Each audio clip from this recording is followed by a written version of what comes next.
19 मार्च मंगलवार शाम के करीब 7:30 बजे बदायूं का सिविल लाइंस थाना इलाका। साजिद नाम का एक व्यक्ति अपनी दुकान के सामने वाले विनोद सिंह के घर पर जाता है। विनोद की पत्नी से 5,000 रुपए मांगता है और तबीयत खराब होने की बात कहकर छत पर जाता है और छत पर खेल रहे विनोद के 2 मासूम बच्चों की बेरहमी से जान ले लेता है। घटना के बाद पुलिस साजिद को पकड़ लेती है और कुछ देर बाद उसका एनकाउंटर हो जाता है। क्या ये कहानी बस इतनी सी है?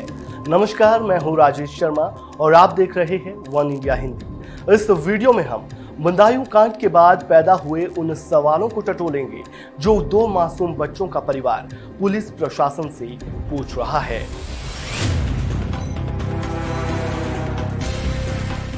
मंगलवार की देर शाम बदायूं में जो हुआ उसने पूरे देश को हिलाकर रख दिया। कोई इंसान कितना निर्दयी हो सकता है, कितना बेरहम हो सकता है, बदायूं में वो हमें देखने को मिला, जहां साजिद ने उस परिवार के 2 मासूम बच्चों की जान ले ली, जिस परिवार ने उसकी पत्नी के इलाज के लिए उसे रुपए उधार दिए थे। 2 मासूम बच्चों की जान लेने वाले साजिद को भले ही पुलिस ने 3 घंटे के अंदर ही एनकाउंटर में मार गिराया हो, लेकिन अभी भी कई ऐसे सवाल हैं जिनके जवाब मिलने बाकी है। बदायूं पुलिस फिलहाल इन सवालों के जवाब देने से कतरा रही है। सवाल नंबर 1, साजिद ने उस परिवार के बच्चों की जान क्यों ली जिस परिवार ने उसकी मदद की थी? सवाल नंबर 2, मंगलवार शाम जब साजिद विनोद के घर पहुंचा तब क्या उसके पास तमंचा था जिससे उसने बाद में पुलिस पर गोली चलाई थी? सवाल नंबर 3, पीड़ित परिवार के मुताबिक साजिद को उन्होंने ही पुलिस के हवाले किया, तो फिर वो फरार कैसे हुआ? सवाल नंबर 4, जब पुलिस ने साजिद को गिरफ्तार किया तो क्या उस वक्त उसकी तलाशी नहीं ली गई थी? सवाल नंबर 5, जिस वक्त साजिद को पुलिस के हवाले किया गया और जब एनकाउंटर हुआ तो इस बीच उसके पास तमंचा कहां से आया? ये वो सवाल है जो पीड़ित परिवार पुलिस प्रशासन से पूछ रहा है। वहीं इस पूरे मामले पर पुलिस का क्या कहना है वो भी सुन लीजिए। कल घटना क्रम कुछ इस प्रकार का है कि ये जो व्यक्ति है आरोपी साजिद, वो अपना खोखा नाई का वो जो पीड़ित परिवार उसके घर के सामने रहता है, उसके घर में आना जाना भी था उसका।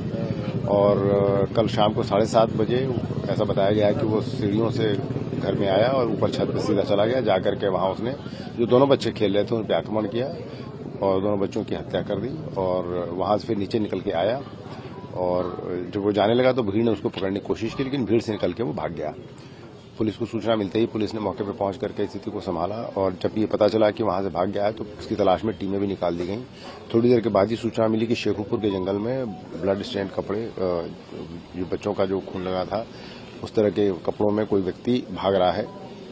पुलिस ने घेराबंदी की, उसने पुलिस पार्टी पर फायर किया, जवाबी फायर में उसकी मृत्यु हो गई। सर, हत्या जिस हथियार से की, क्या हथियार था वो और कहाँ है वो? क्या पुलिस के पास? वो हथियार बरामद हो चुका है, जो मर्डर वेपन था वो हथियार बरामद हो चुका है और जो कट्टा था वो भी बरामद हो चुका है। अच्छा, और सर परिवार बता रहे कि 2 लोग आए थे, दोनों भाई जावेद और साजिद। परिवारीजनों के द्वारा एफआईआर जो लिखाई गई उसमें उसके भाई को भी नामित किया गया है। जावेद जो उसका भाई है वो भी नाई का ही काम करता है। उसकी तलाश में भी टीमें निकाल दी गई हैं और बहुत जल्दी उसको भी गिरफ्तार कर लिया जाएगा। कहीं भी क्रिमिनल बैकग्राउंड इन दोनों का, जावेद साजिद या इनके घर में किसी का? अभी तक जो लोकल थाना है उसमें तो इनका कोई आपराधिक इतिहास नहीं मिला, लेकिन बाकी जगह भी तलाश कराई जा रही है। हत्या की वजह क्या लग रही है? क्योंकि कल आए, पैसे मांगे, पैसे मिल भी गए थे। उन्होंने जो एफआईआर में बताया है, घर वालों से जो बात हुई है उनका कहना है वो घर के जो उसके जो पिता हैं बच्चों के, कि उसने 5,000 रुपये मांगे थे, वो पैसे उसको मिल भी गए थे। लेकिन उसके बाद उसके दिमाग में क्या बात थी इसके बारे में अभी और गहराई से तलाश की जा रही है। मोटिव क्या था और पता किया जा रहा है और जैसा भी आगे जो फैक्ट्स पता चलेंगे उस आधार पर अपनी कार्रवाई करेंगे। रंजिश के बारे में पता लगा अब तक? पुरानी रंजिश अभी तक कोई समझ में नहीं आई। ठीक है सर। जी हां, पुलिस की माने तो साजिद मौके से ही फरार हो गया था और उसके बाद उसका एनकाउंटर कर दिया गया। पुलिस ने तो वो हथियार भी बरामद कर लिया है जिससे साजिद ने मासूमों की जान ली थी।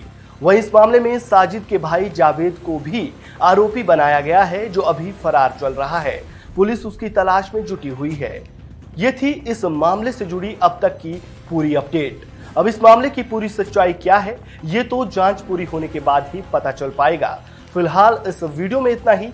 खबरों से जुड़े ताज़ा अपडेट के लिए वन इंडिया हिंदी को सब्सक्राइब करना बिल्कुल ना भूलें। धन्यवाद।